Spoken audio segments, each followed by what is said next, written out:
Fabrikamızda HBŞB emalatımız davam edir.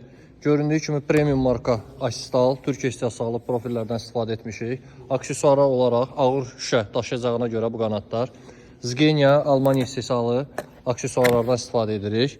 Germetikliyi təmin etmək üçün bu cürə rezinlərdən, kauçuk tərkibli Asistalın öz istehsalı rezinlərdən istifadə edirik. Nə üçün kauçuk tərkibli rezinlər? Adi rezinlərə nisbətən kauçuk tərkibli rezinlər müəyyən müddət keçməsinə baxmayaraq daşlaşıb bərkləşmir, yəni sərtləşmir. Buna görə də izolyasiyanı daha yaxşı təmin edir. İzosistemdir, HBŞB sürgülü sistemdir. Bu hissədə isə izosistem qapılardır. Gördüyünüz kimi rezinləri də Asistal istehsalı rezinlərdən istifadə edirik. Kauçuk tərkibli rezinlərdən, aksesuarlar Almaniya istehsalı aksesuarlardan istifadə edirik. Müştərimiz üçün xeyirlisi olsun. HBŞB sürgülü sistemin qanadı. Hələ emalat davam edir. Müştərimiz üçün xeyirli olsun.